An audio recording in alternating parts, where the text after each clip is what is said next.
All right, so the plasmatic discharger has been one of my favorite weapons to cover for the last little while. You don't have to scroll back very far to see like 9 or 10 videos on the discharger. It was in almost every thumbnail because the weapon is fantastic. It released without working perks. It was without working perks. I named it the new best MSK killer. That's still true, by the way. In fact, it might even be stronger because it did get a bit of a tweak when I said it got buffed. By got buffed, I mean the perks worked, and a crit build plus a damage perk plus damage to miss monsters and bosses made it a lot stronger. Then, last night, this morning, I got an update that I can't show you. There's a new YouTube bug where it doesn't show recent videos, but that just gives me an excuse to show you guys our Discord. I don't show our Discord very often, no reason why, but I actually ping my videos pretty often, so quick plug. If you ever want to get notified, just click that. But either way, I made this video on the weapon buffs. I'm gonna link it down below, but here's the gist. Basically, the discharger now costs 30 energy cells instead of 3. It has a slightly less radius on the orb. I don't think that's gonna matter much, but we'll find out today. It also got a it got a 5% damage nerf, which I don't know what that's expected to do, but finally, this is where I can switch back to the game. It got a second damage to miss monsters perk, which is effectively a damage bonus. Now, I'm not certain if damage to miss monsters and bosses works the same as a regular damage perk, but that's interesting because even if it does work the same, the weapon got nerfed by 5% and then it got a perk that does 6% more to miss monsters and bosses. And I think that's fine because regular enemies are not really surviving with the discharger anyway. Miss monsters and bosses are the only enemies in the game that are going to need that damage bonus regardless. So it's a buff damage-wise in my mind, and I'm excited to check it out. So I ran a poll on Twitch on how I should show this, and this is kind of what we settled on. I wanted to show this in a normal loadout, so we're not going to be doing that today. Fair warning, the loadouts I'm going to be showing today are going to over-represent this weapon. If you're running this in a typical build, which is what I wanted to do, because typically the discharger isn't going to be your primary. At 30 energy cells per shot, it is no longer a primary weapon. You should be using in support. So today's video will showcase 2 discharger loadouts that are going to make this weapon way stronger than normal.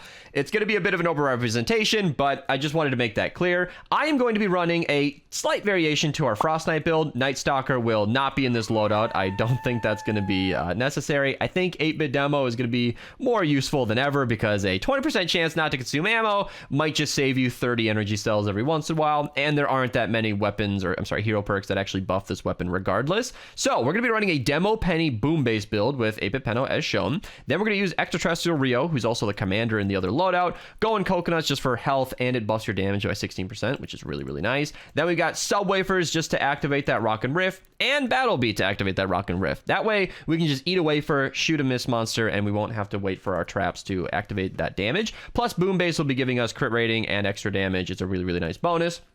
Then the second loadout, I'll give you a quick overview here. We're going to change this later on. So yeah, let's hop in game and see how this thing does. So I just realized I'm running wafers and coconuts in this build. I gotta dig it. Coconuts last for 30 seconds, so I'm gonna do that. Then we're gonna go ahead and eat a wafer, and I'm gonna charge right here at the miss monster. I want to see how much damage it does. That's, you know, typical discharger. It does absolutely nothing until it kills it straight up. And then, like I said, regular baby enemies like this have absolutely no defense. There's no way they're going to survive at all. And for these last miss monsters, let's do this, all right? Let's go ahead, pop down our base. I'm hiding because I don't want to die. Why won't it place the base? There we go. All right. We got the base down. I'm going to eat the coconut just to heal up. Wafer real quick. Base and wafer. Let's see what we can do. It's so weird. It does no damage, and then they die. It's just crazy how strong this weapon is, but it's so weird too. All right, got the nice revive from Archer. Just gonna finish off this miss monster quick. This is kind of a glass cannon build, considering I don't have really any healing besides the coconuts. But that extra, well, I was gonna say that decreased radius is gonna make a difference up until it doesn't. All right, got another encampment. I'm gonna try and stay safe here. You know, no wafer, no coconut. Let's see. It feels a little weird. I mean, this is kind of what it did last time. Let's try it on these guys, because typically if there's like a little bit of movement, it does a bit more if it, yeah, zaps a bit more often. It's kind of strange. I actually don't know exactly what triggers the zapping, but you can see it just annihilates. Anytime it zaps, it just kills absolutely everything, and that is why I'm calling this a buff. That extra damage to mist monsters and bosses just does so much for this weapon. It is a real improvement that it did not need. All right, the defense has begun, or is about to begin. We don't have hardly any traps down at all, but I kind of want to do like a defensive build or a defensive trapping situation where I'm just going to wait until we need it and then work from there. So, oh yeah, breaking that rock shows the constant damage buff. So we got a few electric fields down. Apparently, even Archer doesn't care that I'm trying to make a video. Man, I'm getting scammed left and right. That's why I didn't place traps. I was waiting for you. Waiting for me? This is just a terrible thing. You totally rocking out, didn't you? Oh, you know what? I am, but I've also got the wafer, and I kind of like demonstrating that this weapon doesn't even need it. That's just great. Okay, all right. I'll put some traps down. I'll stick them out here, okay? We'll get these down just to activate Battle Beat. All right, that's all that it is. Electric fields do pretty good damage even to the mist monsters, but that discharger, well, every time I want to say that discharger radius change makes a difference, it doesn't seem like it does. Like, it doesn't really change anything important, but I will say that new 30 energy cells instead of 3 really makes you feel it when you when you miss a shot like that. These runs are very expensive now. I don't think we could be doing this in the the Frostnite runs anymore. Every time that reaction right there was me going from wow, I didn't even kill it to oh, never mind, it's dead, and it just keeps happening. This weapon is so freaking strong. I love it. Oh, we get to see his damage too. Look at it. 3 mist monsters all at once. And oh, is he gonna survive? No, he's gone. He's gone. Ah, this weapon. This weapon is so worth the ammo cost now. Because, well, the ammo cost is worth it because I've used about 500 energy cells so far. And what I'm doing is irresponsible. I don't think you should be using this as a primary, as I mentioned early on in the video. It's a little expensive for that. I am being a well off in energy cells YouTuber showcasing the strong weapon for you guys. I'm basically blowing all my energy cells so you don't have to. That's what this video is. And I think that's just going to be a one-off thing, because after I do this, I kind of want to run a couple of things, like MSK, maybe like an encampments build. I think that'd be fun, like an encampments run like we did before. But then after that, this weapon will most likely be my key secondary. It'll probably be where my coconuts are all the time. But beyond that, I don't think I'll use it all the time, because typically when I've been using the Discharger in the recent weeks, it's been kind of downgraded from my main primary super fun new weapon to the weapon I pull out when the mini boss comes around. You know, we use it against smashers and the bigger targets, but very little else. And so on that note, I'm just going to pause the recording here and just find you guys when we see something big to shoot at. All right, we got to take her. How long is it going to survive? I am being betrayed. Archer just doesn't care. Oh, it's terrible. You know, this didn't make it into a video, but I won't name Dimension's name or call him out for anything stupid, but he went and killed the smashers. He killed the smashers. I couldn't show you guys that. It was an absolute sabotage. My own moderator in stream. Oh, it's terrible.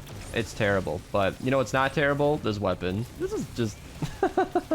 it's so annoying when I want to praise this weapon and then I stare at an enemy not taking damage. How did I take damage right there?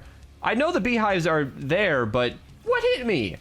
Oh, wow, we got propanes blowing up the walls over here. You know, I will say, Boom Base in all of its glory is still a base. It's not a buffed base, but it still protects the walls and just does good work in that regard.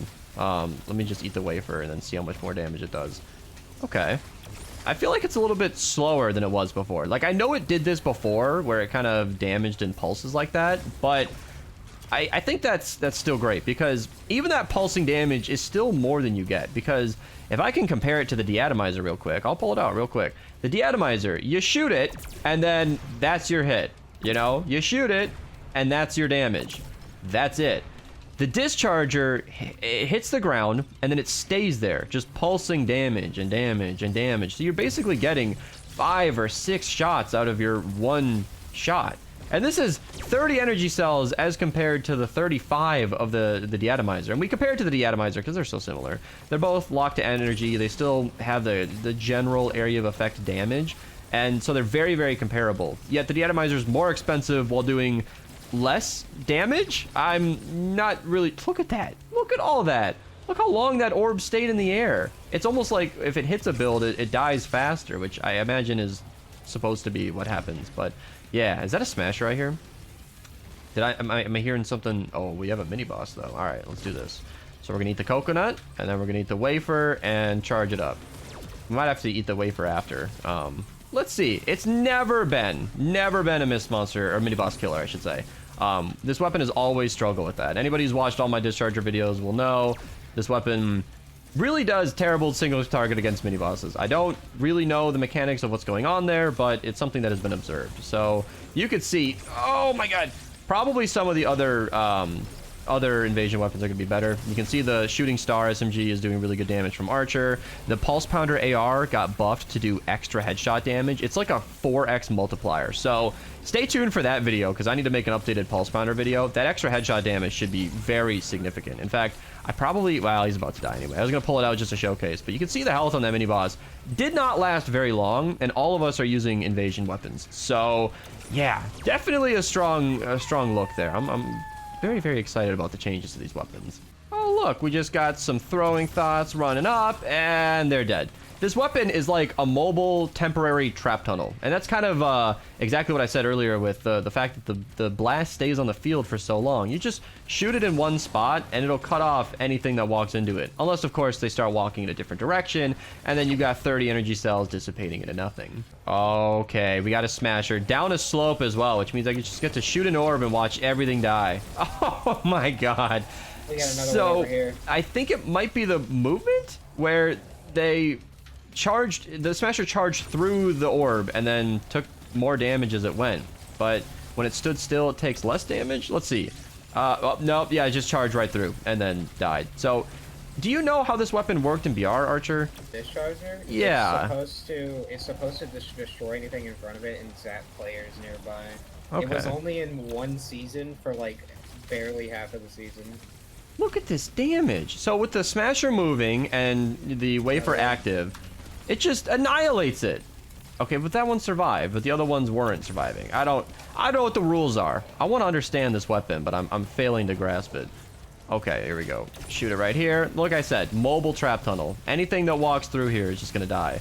Unless it's that smasher specific. Oh, never mind. Never mind. Oh, these shooting stars are doing really good damage.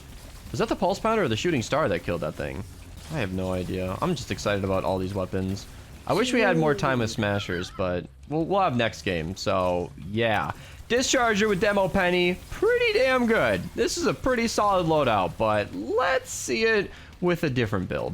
All right, so the next loadout is just as I showed earlier. Extraterrestrial Rio in the lead gives us a 60% damage bonus, which is more than the 50% that Demo Penny gave us. However, we need to keep our shields up. I don't think that's gonna be a problem, but we'll see. Totally rocking out active, battle beat and fumble, same as before. Faster explosions, because if you're not gonna use Demo Penny in the lead, you might as well use her in support. Same thing with Rio. I am using Plasma Arc this time. I don't know if that's gonna be a clear improvement. We're dropping the coconuts this time around because using both is kind of annoying. And Enduring Machine. It'll just give us a chance to not consume ammo, because last game, if you're curious, I used about 1,500 energy cells. Not surprising at all. So maybe we'll fare a little bit better this time, but we'll see. Quick correction. I went to load into the mission and I realized I'm running Fumble, not Wafers. Yeah, I think Wafers will be a bit more consistent because not only can you activate it whenever, but when you shoot the orb on the ground and then eat the wafer, it's my understanding that it'll begin critting after you eat the wafer. So it's kind of a nice thing to have.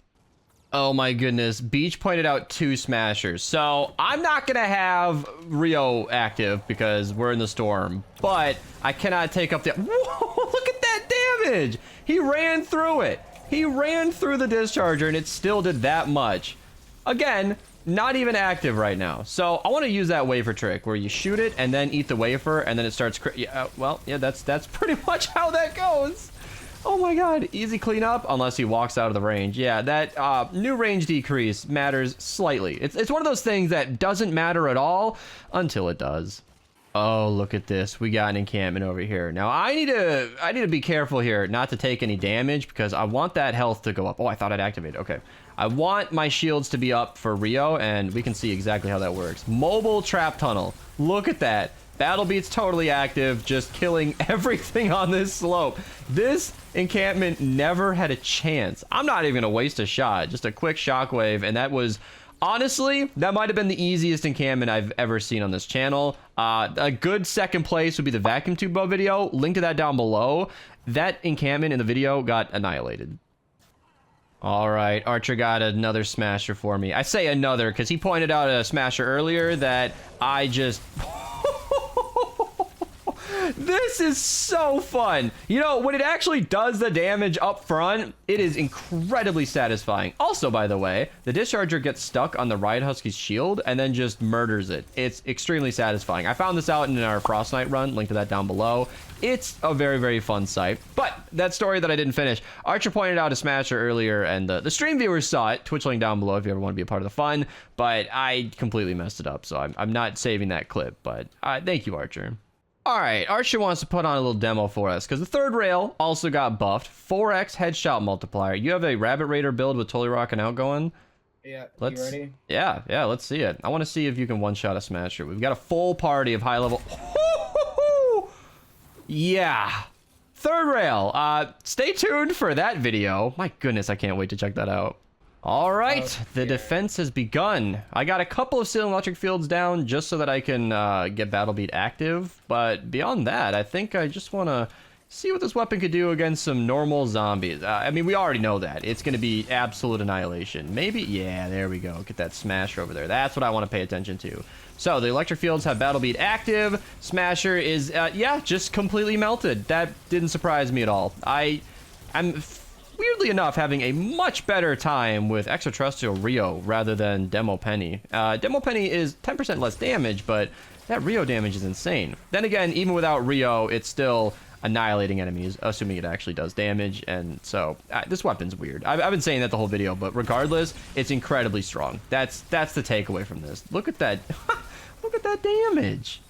All right, we got another Mist monster, and I actually have my shields back. So we're just going to step away so it doesn't kill me. Look at the health, and it's gone.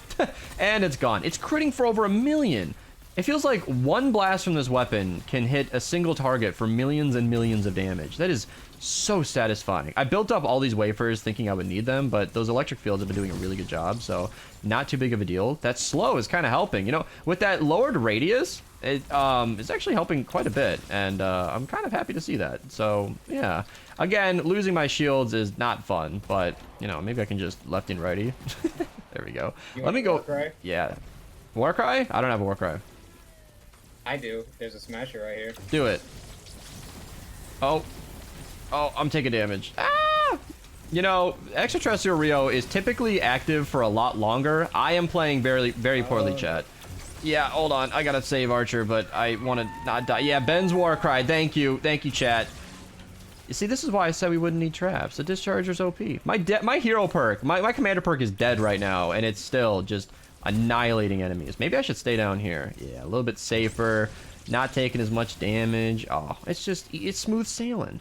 Uh-oh, we got him sneaking in the back, and this weapon is basically like the... This weapon is...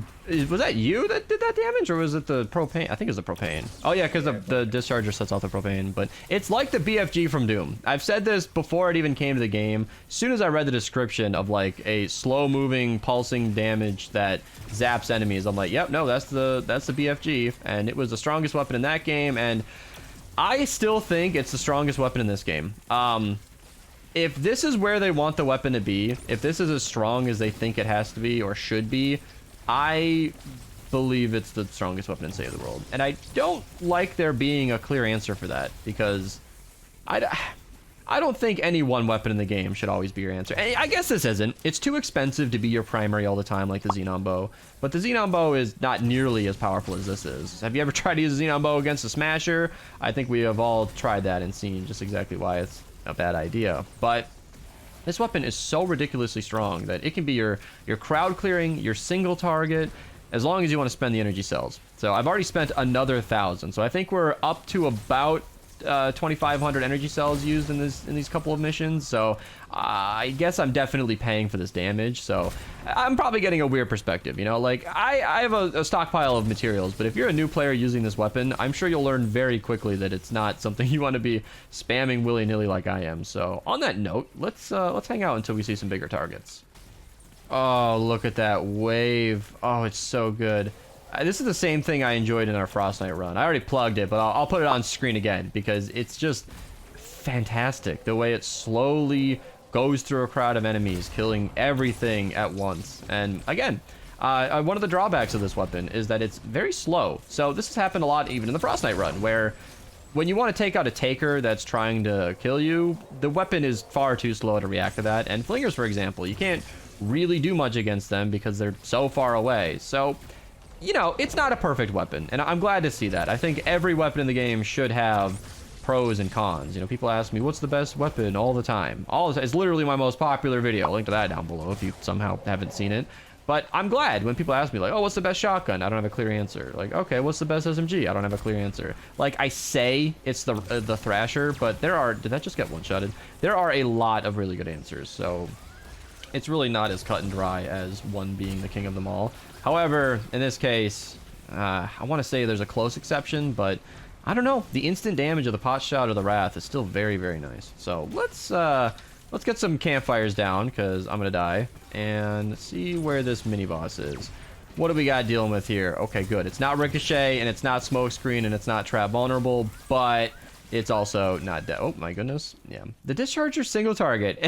It kills me every time. This weapon is so strong against everything but mini bosses. It's almost like they are specifically immune to this weapon.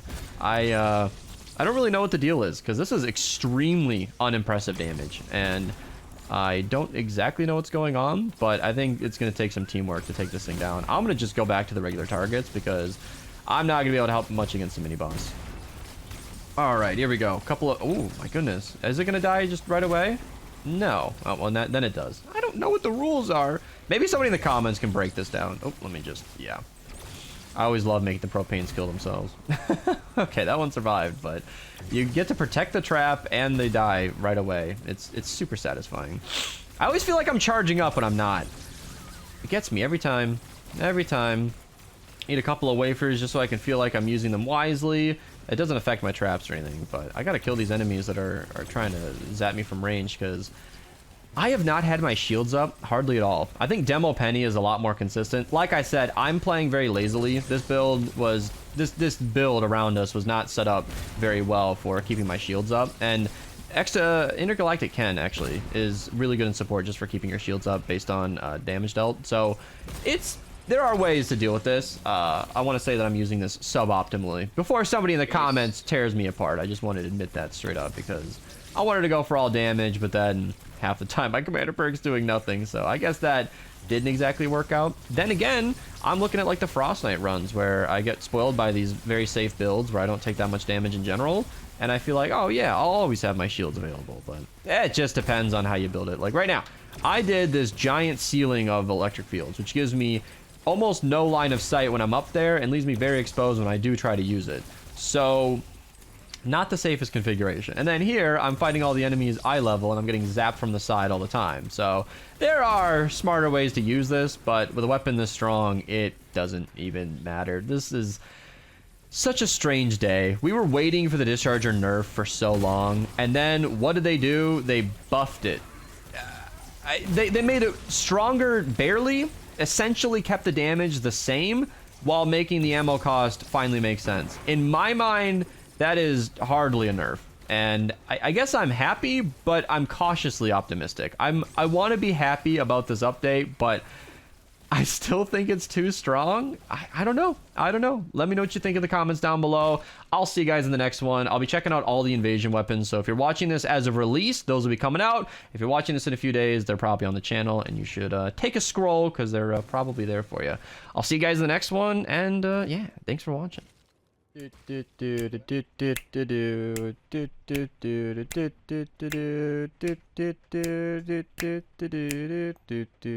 then